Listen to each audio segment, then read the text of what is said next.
Next நேயர்களுக்கு வணக்கம். நான் டாக்டர் தீபா. இன்றைக்கி நம்ம என்ன டாபிக் பற்றி டிஸ்கஸ் பண்ண போகிறோம் அப்படின்னா, கும்பத்தில் 4 கிரகங்கள். அதே மாதிரி பார்த்திங்கன்னா மீனத்தில் சுக்கிர பகவான் உச்சம் பெற்று அமர்றார். இந்த 5 கிரகங்களும் கண்டிப்பாக 12 ராசிகளோட வாழ்க்கையிலையும் ஒரு விதமான இம்பேக்டை ஏற்படுத்த தான் போகுது.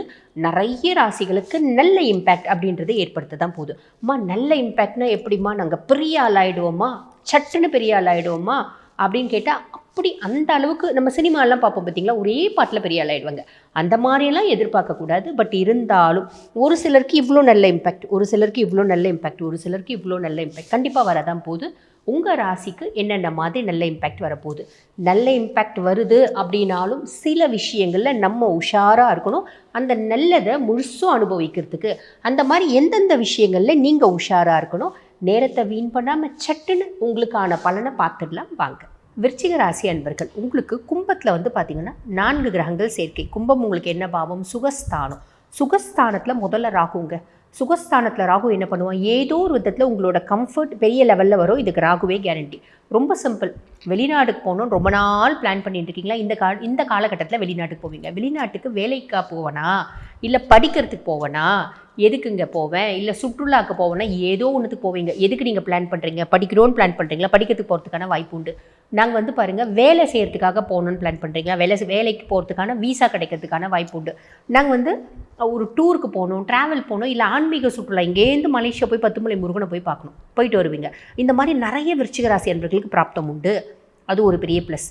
அதே மாதிரி இது வரைக்கும் சொந்த வீடே இல்லைங்க, சொந்த வீடு வாங்குறதுக்கான பிராப்தம். ஆல்ரெடி சொந்த வீடு தாங்க இருக்குது, எனக்கு ஒரு லக்ஸரிஸ் வீடு வாங்கணும்னு ஆசை. இந்த காலகட்டம் லக்ஸரிஸ் வீடு வாங்குறதுக்கான பிராப்தம். இது வரைக்கும் கார் இல்லைங்க, இந்த காலகட்டம் கார் வாங்குறதுக்கான பிராப்தம். இப்படி நிறைய நல்ல விஷயங்கள் நடக்கிறதுக்கு வாய்ப்பு உண்டுங்க. இது சுக தாயார் ஸ்தானமும் ஆச்சே. ராகுனால டிமெரிட்ஸ் ஏதாவது இருக்கா? இருக்குது. அம்மாக்கும் உங்களுக்கும் உறவில் ஒரு விரிசல், அம்மா கூட ஒரு அந்யோன்யம் இல்லாத தனம், அம்மாவுக்கு ஆரோக்கிய குறைபாடுகள் வரத்துக்கு வாய்ப்பு உண்டுங்க. புரியுதுங்களா? ஆக இதில் கவனம் அப்படின்றது வச்சுக்கோங்க. அதுக்கப்புறம் சுகஸ்தானத்தில் சூரியன் நிறைய பேர் விருச்சிக ராசி என்பர்கள் அரசாங்க தேர்வு எழுதிட்டு, அரசு தேர்வு எழுதிட்டு, இன்டர்வியூவும் அட்டன் பண்ணிவிட்டு, இது வரைக்கும் போஸ்டிங் போடலைன்னு சொல்லிட்டு இருக்கீங்க பார்த்தீங்களா. நிறைய போஸ்டிங் வர்றதுக்கான, நிறைய போஸ்டிங் பாருங்கள் கவர்மெண்ட்டே போடுறதுக்கான வாய்ப்பு உண்டு. அதில் உங்களுக்கு வர்றதுக்கான வாய்ப்பும் உண்டு. அரசாங்கம் சார்ந்த அனுகூலமான பலன்கள் கிடைக்கிறதுக்கு வாய்ப்பு உண்டு. சரி, அதே மாதிரி தாயார் ஸ்தானத்தில் சூரியன் அம்மாவுக்கு இருதயம் சார்ந்த பிரச்சனை, கண் சார்ந்த பிரச்சனை, அதெல்லாம் வரத்துக்கு வாய்ப்பு உண்டு. அம்மானோட ஆரோக்கியத்தில் கவனம். அம்மா கிட்ட நிதர்சனமாக பேசுறது, ஆளுமையாக பேசுறது, நீ என்ன நான் என்ன அப்படின்ற மாதிரி பேசுறது, அதெல்லாம் கூடாது, விட்டு கொடுக்கணும். சரிங்களா? அதுக்கடுத்து மார்ச் மாதம் 15ஆம் தேதி வரைக்கும் சுகஸ்தானத்தில் சூரியன் இருக்கார். மார்ச் மாதம் 15ஆம் தேதிக்கு மேலே மீனத்தில் சூரியன் போகிறார். மீனம் உங்களுக்கு என்ன பாவம்? 5ஆம் பாவம். பூர்வ புண்ணியஸ்தானம், புத்திரஸ்தானத்தில் சூரியன். நம்ம குழந்தைங்க படிப்புக்காக ஒரு பெரிய சொத்து, நம்மளோட அப்பா வழி சொத்து, இல்லை நம்ம சம்பாரிச்ச சொத்து, அந்த சொத்தை வியாபாரம் பண்ணி பிள்ளைங்களை வெளிநாடு அனுப்புறதுக்கான பிராப்தம். அதுக்கப்புறம் சுகஸ்தானத்தில் செவ்வாய். ஏதோ ஒரு ரெஜிஸ்ட்ரேஷன் கண்டிப்பாக நீங்கள் பண்ணுவீங்க. ஒன்று ஃப்ளாட் வாங்கி ரெஜிஸ்டர் பண்ணுறது, இல்லை வீடு வாங்கி ரெஜிஸ்டர் பண்ணுறது, வீடு கட்டுறது, இந்த மாதிரி ஏதோ ஒரு சுக செலவு அப்படின்றது கண்டிப்பாக நடக்கும். இதுக்கு அண்ணன் தம்பிங்களோட சப்போர்ட் அதுவும் வரத்துக்கு வாய்ப்பு உண்டு. கோபத்தை கண்ட்ரோல் பண்ணிக்கணும். வீடு கட்ட போய் அங்கே இடத்துல எதிர் வீட்டுக்காரன் பிரச்சனை பண்ணுறான், பக்கத்து வீட்டுக்காரன் பிரச்சனை பண்ணுறான், அவன் 2 வார்த்தை பேசினா எனக்கு ஒன்று ஈகோ கிளாஷ் ஆச்சு, நான் அவன்கிட்ட பயங்கரமாக அட்டமெண்ட்டாக ஆர்கியூ பண்ணுறேன், சண்டை போடுறேன். வேண்டாம், அந்த இடத்துல தான் நம்ம இருக்கணும். அப்போ அமைதியாக விட்டு கொடுத்து போகிறீங்க அப்படின்னு கிரகப்பிரவேசம் கூப்பிட்றீங்கன்னா அப்படின்னே ஒரு கிஃப்ட்டை கொடுத்து நல்லபடியாக நம்ம கூட சிரித்து கை குலுக்கிட்டு போகிறதுக்கான வாய்ப்பு உண்டு. ஸோ அமைதியாக இருங்க. ஓகேங்களா? அதுக்கப்புறம் 4ஆம் பாவத்தில் புதன். பிரச்சனைகளை பேசியே சமாளிச்சிடுவேன். எந்த பிரச்சனைகளாக இருந்தாலும் என்னோடய கம்ஃபர்ட் குறித்து நான் பாருங்கள், ஒரு கார் வாங்கலான்னு பிளான் பண்ணேன். எங்கள் அம்மா பெருசாக ஒத்துக்கவே மாட்டேன்றாங்க. எங்கள் அம்மா கிட்ட பேசி எங்கள் அம்மா கடைசியில் ஒரு லக்ஸரிஸ் காரையே வாங்கி கொடுத்துட்டாங்க. எங்கள் அம்மாவுக்கு எப்படி பேசினா பிடிக்கும்னு எனக்கு தெரியும். நான் அப்படி பேசினா எங்கள் அம்மா ஒரு லக்ஸரிஸ் கார் வாங்கி கொடுத்துட்டாங்க. இந்த மாதிரி எந்த ஒரு கம்ஃபர்ட்டுக்கான விஷயமாக இருந்தாலும் நீங்கள் பேசியே அந்த விஷயத்தை உங்களுக்காக சாதிச்சிக்க முடியும். இது ஒரு பெரிய ப்ளஸ் அப்படின்னு சொல்லலாம்.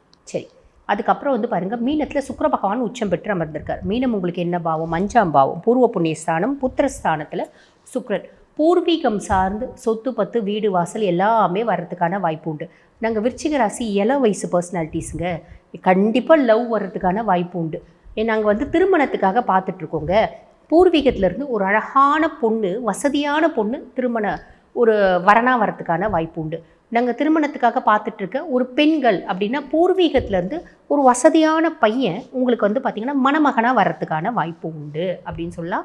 அதே மாதிரி நிறைய பேர் ஃபாரினுக்கு நம்ம வந்து யூஜி படிக்கிறதுக்கே போகிறதுக்கான வாய்ப்பு உண்டு. வெளிநாட்டுக்கு போயிட்டு ஒரு டிகிரி சும்மா இப்போ வந்து பாருங்கள், ஒரு எம்பிஏ படிக்கிறதுக்கு, எம்பிஏனா கூட பிஜி வந்துடுது இல்லையா, ஒரு மெரைன் இன்ஜினியரிங் +2 முடிச்சுட்றாங்க, ஒரு மெரைன் இன்ஜினியரிங் படிக்கிறாங்க, ஏஐ படிக்கிறாங்க, இது நாங்கள் வந்து ஃபாரினில் தான் போய் படிக்கணும் அப்படின்னு பிள்ளைங்க ஆசைப்பட்றாங்க. அந்த மாதிரி நீங்கள் விருச்சிக ராசியாக படிக்கணும்னு ஆசைப்பட்றீங்களா? நிறைய பிள்ளைங்களுக்கு அப்படி போய் படிக்கிறதுக்கான பிராப்தமும் உண்டு. வாழ்த்துக்கள். இப்போ நான் சொல்லி இருக்கிறது வந்து பார்த்திங்கன்னா உங்கள் ராசிக்கான கோச்சார பலன் 50% இது சாலிடாக நடந்தே தீரும். உங்கள் சுய ஜாதகத்தில் வந்து பாருங்கள், தசநாதன் என்ன தசை நடக்குது, தசநாதன் சுய ஜாதகத்தில் என்ன பாவத்தில் அமர்ந்திருக்கா. சுய ஜாதகத்துக்கு இப்போ ஒரு உதாரணத்துக்கு நீங்கள் மேஷம் அப்படின்னு வச்சுக்கோங்களேன். இப்போ என்ன தசை நடக்குது, அந்த தசநாதன் உங்களுக்கு எத்தனாம் பாவத்தினோட அதிபதியாக வரான். வீடு கொடுத்தவன் நல்லா இருக்கானா, நட்சத்திர சாரம் வாங்கினவன் நல்லா இருக்கானா, அதே மாதிரி சுபனோட பார்வை இருக்கா, அசுபனோட பார்வை இருக்கா, இது அத்தனையும் கால்குலேட் பண்ணிட்டீங்க அப்படின்னா அது எல்லாமே சூப்பராக இருக்குங்க. கடைசி தசநாதன் நல்லா இருக்கான் அப்படின்னா இந்த பலன் 100க்கு 100% உங்களுக்கு நடக்கும். தசநாதன் ஆவரேஜாக இருக்காங்க, 50% நடக்கும். புரியுதுங்களா? சரி, இப்போ இந்த பதிவை பார்த்துட்ருக்கோங்க. வாழ்க்கையில் பல முக்கியமான விஷயங்களை முடிவெடுக்கும் தருணத்தில் நாங்கள் இருக்கோமா. வீடு கட்டலான் இருக்கோம், பிள்ளைங்களுக்கு ரொம்ப வயசாச்சு, திருமணம் கைகூடி வரவே இல்லை, திருமணம் நடக்குமா அப்படின்னு தெரிஞ்சுக்கணும்னு ஆசைப்படுறோம். வெளிநாட்டுக்கு வேலைக்கு போகலான்னு பிளான் பண்ணுறோம், போகலாமா வேணாமா, ஆல்ரெடி ஒரு முறை போயிட்டு திரும்பி வந்துட்டோம், அங்கே எங்களால் வேலை செய்ய முடியல, வீடு கட்டுறதுக்கான வழியும் வாய்ப்பும் இருக்கா. எத்தனையோ முறை வீடு கட்டுறதுக்கு பிளான் பண்ணோம், அது வந்து நடக்கிறதுக்கான எந்தவித அறிகுறியும் தெரியல. இப்படி பல விஷயங்கள், பல கேள்விகள் ஒவ்வொரு மனுஷங்களுக்கும் இருக்க தான் செய்யும். அந்த மாதிரி உங்களோட பல கேள்விகளுக்கு தீர்வு எது அப்படின்னா உங்கள் சுய ஜாதகம். உங்கள் சுய ஜாதகத்தை பார்க்கணும், ஒரு டீட்டெயில்டு அனாலிசிஸ் பண்ணிக்கணும் அப்படின்னு விருப்பப்பட்டீங்க, என்கிட்ட பார்க்கணும் அப்படின்னு விருப்பப்பட்டீங்கன்னா நான் பேசிகிட்டு இருக்கும்போது என்னோடய வாட்ஸ்அப் நம்பர் கொடுத்துருப்பாங்க. அந்த வாட்ஸ்அப் நம்பருக்கு கால் பண்ணி அப்பாயின்மெண்ட் ஃபிக்ஸ் பண்ணி என்கிட்ட பேசிக்கலாம். தேங்க்யூ.